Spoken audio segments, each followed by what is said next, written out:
It's your boy Mike Mitch Ill, and we got special guests. You know what I mean? For the ladies out here, it's Valentine's Day and all that. We got my man Billy Yeah. Covington, Billy C from High Five. He doing his own thing as well. Billy, man, what's going on, brother? Thanks for checking in Ain't with us. nothing, bro. Pleasure, Mike. Thank you for having me on the show, brother. Thank you, man. Yeah, man, from that legendary group High Five. Y'all know the records, you know what I'm saying? We play it all the time over here, but we're gonna talk about what he got going on as well. For Let's sure. give everybody your background real quick. Just a quick rundown about yourself. Background, born and raised in New York. After New York, I went to college at West Virginia State. After West Virginia State, I went to New Jersey. Connected with a whole bunch of cats that got me connected in the music industry. From Naughty by Nature, Eddie F., Donnell Jones. Anybody that was in Jersey. Jaheim was my next door neighbor. So it was, crazy stuff, man. But yeah, man, that started my journey in music, man. Yeah, New yeah. Jersey. Yeah, but before getting down with High Five, what were you doing musically? How was things looking for you musically when you before you joined High Five and all that? So before High Five, I was engineering. My first real project was on the Where I Want to Be album with Donnell Jones. My roommate Sheldon Good was the lead engineer for that project, and he played all the guitar. So he drugged me along, and I got all of that experience, man. Writing and the tutelage and getting all the knowledge from Donnell and Eddie F. Yeah, it was like invaluable, like two great mentors of mine, man, bro. Damn, man, Donnell Jones, you next door to Jaheim, like it was like destined for you. It's crazy. Crazy, And then you join crazy. High Five of all groups, you know what I mean? Talk about Right. how that happened. How you get down with High Five?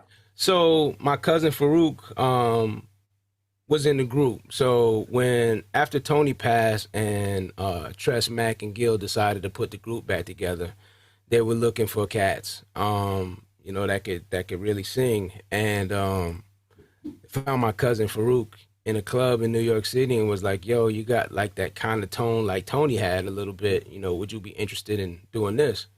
So he called me and was like, "Yo, what do you think I should do?" I had just like it was at a point where I was like kind of done with music Mm, because like I would get so close to this thing and then it wouldn't happen, or a company would fold, or somebody got me for publishing or something like that. And I moved to Virginia, and he was like, "Yo, should I do it?" I was like, "Bro, it's an opportunity, you know, to get yourself out there. I know you've been doing your own thing, but it's like, you get out on the road and you can still do your own thing." So that happened. They had another cat that was in the group that he was in there for maybe a year, and that didn't work out. Chemistry was wrong.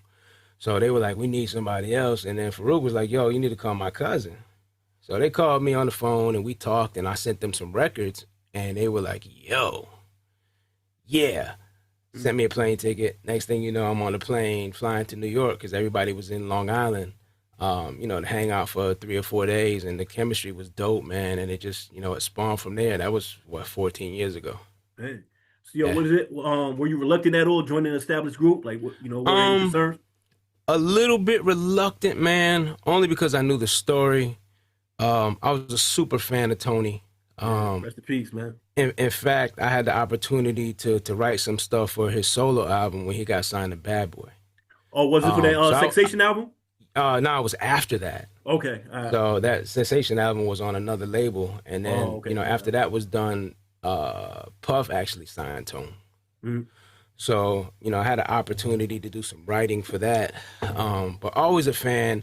I was a little reluctant just because those are tough shoes to fill. absolutely. Tony's a 101. He's Oh, still a 101, being gone all these years. mhm. He's unmatched. Yeah. So, I was afraid of, being judged for that. But I Yeah. was like, I was always a person. I was like, yo, I'm gonna go do me. I ain't trying to be Tone. I can't be Tone. I'm trying to be Billy. Right. So, eventually everybody got on board. Okay. So, let's pivot to what you got going on right now. We got the Forever record. Talk Yeah. about that. You know what I mean? Talk about what you got going on currently. Man, so I've been out of the country doing shows. I did the Mez Club Music Festival last year in August, in Cartagena, Colombia. Yeah. And it was all this thing that I was doing some international feeling music, some stuff that High Five wouldn't do, Mm, because I'm a writer, and being out of the country a few times and listening to music and how it affects people, I started doing Afrobeat stuff. mm. And I got invited, like, "Yo, this song is fire. What else do you got? Come down to our festival." So I did that. While I was down there, I shot the video for Forever in Colombia, Mm. and it's been moving, man. A lot of people gravitated toward the record, especially overseas, man. London, freaking Colombia, Panama. I'm getting spins in Peru, like it's crazy. Wild out here. So What? Yeah. yeah, really cool, man. But that's the single I've been running with. I got some more stuff getting ready to drop for the international EP that I have, and then an R&B EP in probably early summer. So yo, what was like the biggest venue you rocked overseas? The biggest venue I rocked overseas was Wembley Arena. Mm, Um, that was with the group with High Five, man. It was crazy, okay. sold out crowd. It was us, Donnell Jones. Who else was on that show? Seven Streeter, Yeah. Jacquees.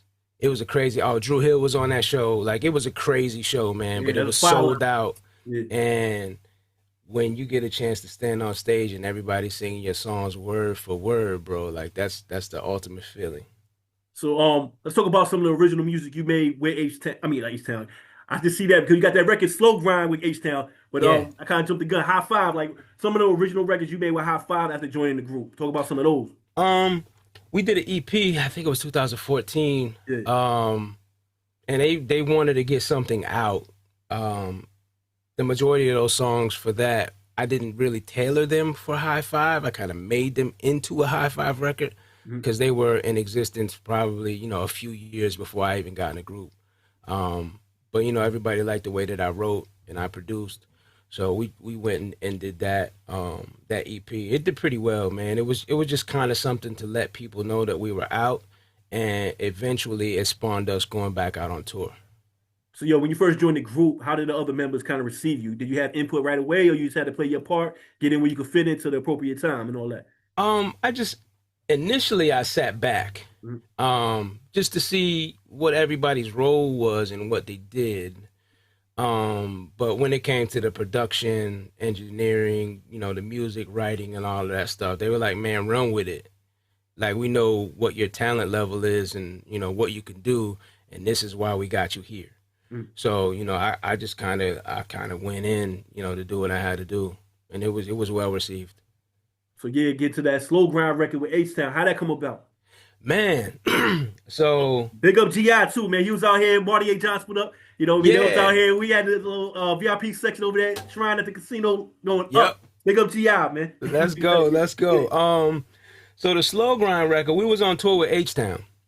And we were always like, man, we need to do a record together, bro. Like, cause like sometimes they would do Kissing Game on Mhm. their set, and then sometimes we would do Knocking the Boots, Okay. and like the crowd would go crazy, no matter who was doing the record. And we was like, yo, we need to do a record together. So Yeah. Trust actually got in contact with this producer, man.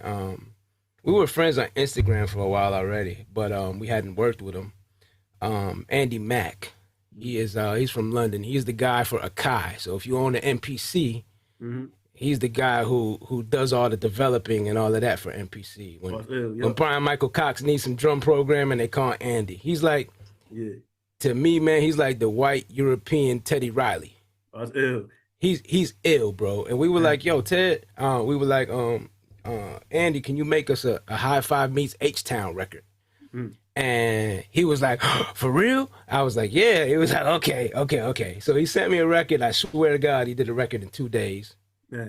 He sent it to me on a Thursday. I wrote it on a Friday, recorded it on a Saturday, and sent it back to him on Sunday. Mm. And he was like, yo, this is crazy. But we had to get it to Shazam so Shazam could write his verse. Yep. So, but it all worked out, man. And it was a really, really dope record. Yeah, and I was listening to the record prior to this interview, and man, it sounds like that 90s R&B that we all Yeah. harken back to. Like, what Yeah. happened? Where did it go? And on top of that, it's got place for it. Like, there's no more baby making albums no more. You know what I mean? What happened to that type of R&B, man? Can that It's become not, back? man. It was like hip hop took over Yeah. for a while. And then the cats that was doing R&B was like, well, man, I got to introduce some of these hip hop elements into R&B. And that became writing like a hip hop artist into an R&B song. And then it was like, it was curse words. It was, Yeah.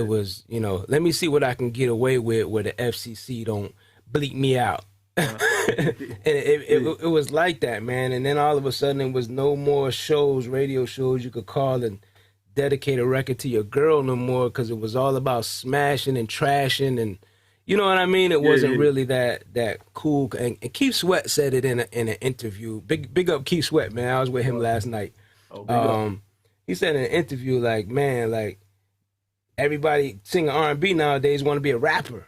Yeah, and every rapper want to be an R&B singer, and they call Right. you know what I mean, mess too much and It it all ruined meshed it. and it Yeah, messed too much, man, yeah, and the people's hearts missed out yeah. on that. That's what I'm saying. Do you think we get back to a place like somebody just put out a straight album, Yeah. R&B, baby making music? Like you think that'll I work today if I somebody think we drop? can, man. I think we can. I think it kind of starts with the younger artists. Mhm. The younger artists who Yeah, who are being curated like J Don. You heard J Don yet? not having. Bro, the cat Uh, that Usher signed him. Chris okay, Brown just co-signed him. okay. I Like yo, got my he's research. next. I He got a song called Lullaby that's dope, but they're curating him and the content isn't raunchy. You know what I mean? mhm. He's younger. It's for the young ladies to kind of bring the love back. But there's some other artists out here, man, that are doing dope stuff. Lucky Day and cats like that are Yeah, doing really good R&B that's not raunchy.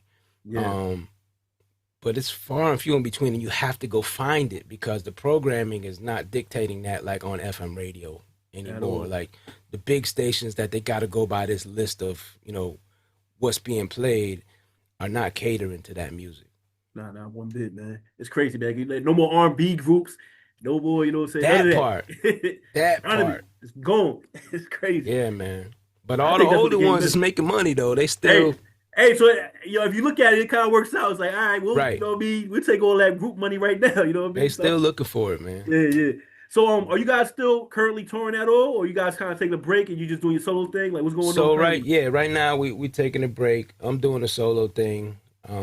The other cats, Farouk, my cousin, he's doing some records now too. Yeah, Um, because we need an outlet. Like I'm a writer and I'm a producer, but everything I write and produce is not for high five. right. Um, and it's not necessarily to sell either, because I sing too.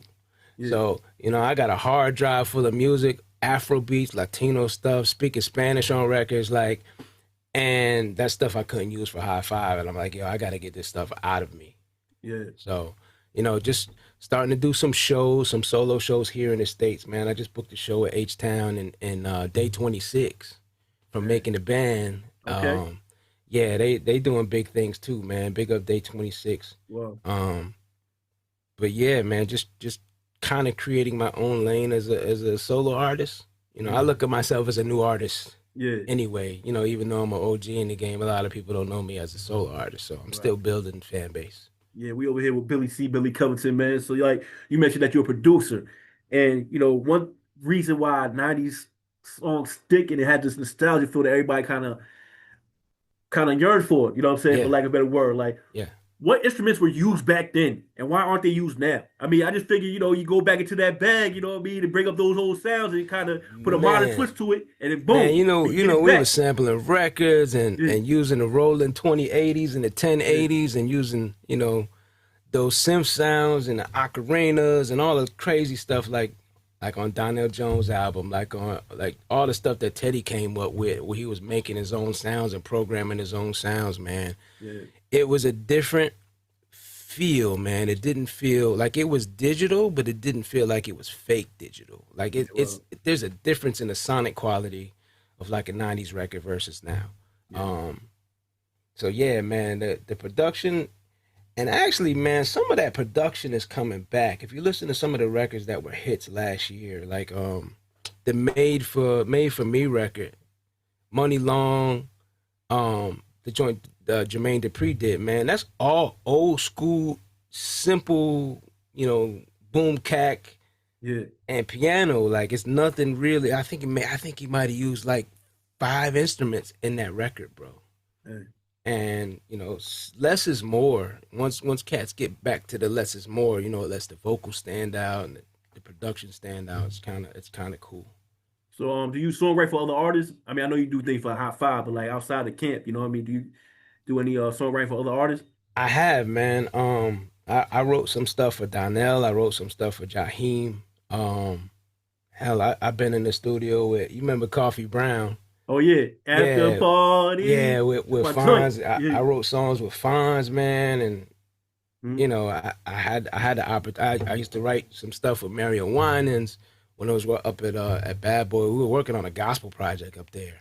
Yeah. It never came out, Yo. but the pen is ready, man. The pen is ready. Well, I had that.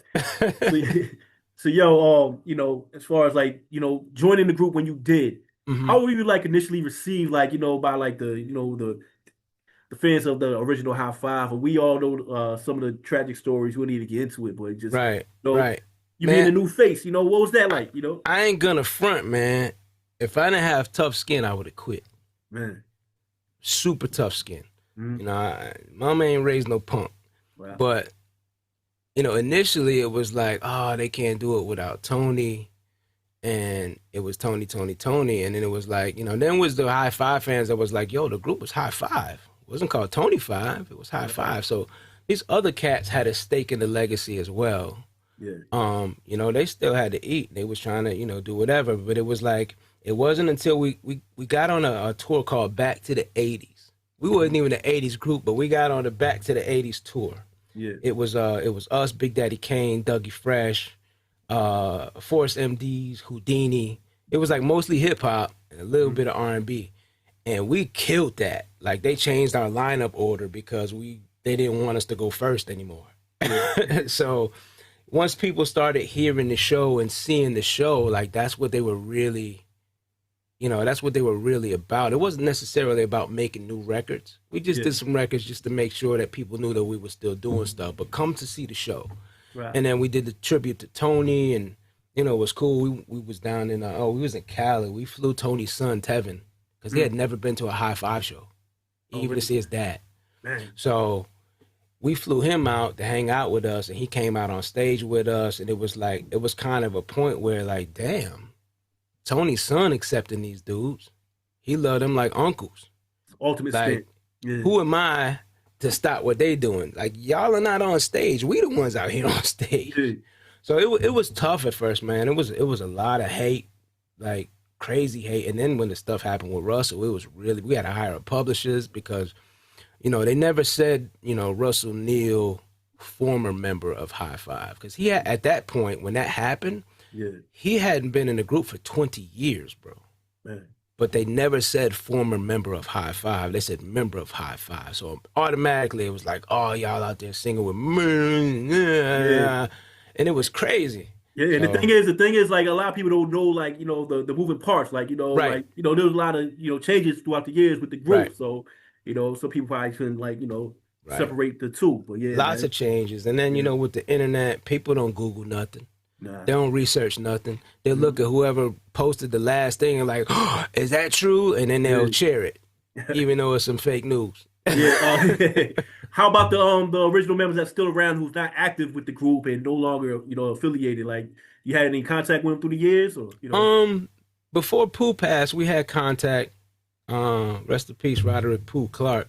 uh, Pooh got replaced after he got in that car accident and the car rolled over. He was paralyzed. yeah, But had contact with him. Um, and I knew some of the other members from. It was another High Five that was started. That uh, was a whole nother situation, but it was crazy. I knew some of them cats from New Jersey yeah, before even that happened. But for the most part, nobody else, besides Pooh was like, I have no idea what Toriano was doing. Toriano was an OG. mhm. I don't know what he was doing. I never had contact with him, never spoke to him. But with Tony's family and stuff like that, we had contact. So when y'all do them shows, who sings the Tony parts, We the lead and all split that? them between me and Okay. my cousin. Uh, So, it's a definitely a legacy thing. It gives people a different feel. yeah. But like we both have, parts of Tone's voice in us. Because Right. both of us, man, me and my cousin Farouk were both super Tony fans before we were in the group. What's your favorite record from either him or the group before y'all joined? Um, as far as the group, probably Never Should Have Let You Go. And honestly, bro, that whole Sexational album that he had is timeless to me, bro. I still have an unscratched CD But it was crazy. Like I was doing my due diligence before starting this interview and all that. So I was listening to the album last night. I was Right. like, yo, they got some jewels over here. We're gonna add some drinks to the station rotation over here. You know what I mean? Yo, So, everybody was on the album, man. yeah. Babyface, I'll Be Sure, like I think you Teddy hear was there. like Faith Evans in the background or some Faith, joint. yeah. Yeah, like Faith wrote a lot of that. yeah, I Faith believe wrote a it. lot of that. Well, Yep. yeah, Dave Hollister, yeah. Remember Dave Foster? man. Yeah, man. For real, man. We over here with Billy C. I mean, high five when you doing his own thing. So, like, yo, you from a solo artist standpoint, man. Like, what's next on 2026 horizon? You know what I mean? What you got moving forward and all that? 2026, man. I'm still gonna be in and out of the country doing Yep. stuff, but I'm definitely releasing like a mainstream R&B project this year. Um, at this point, I think I'm 11 songs in on that.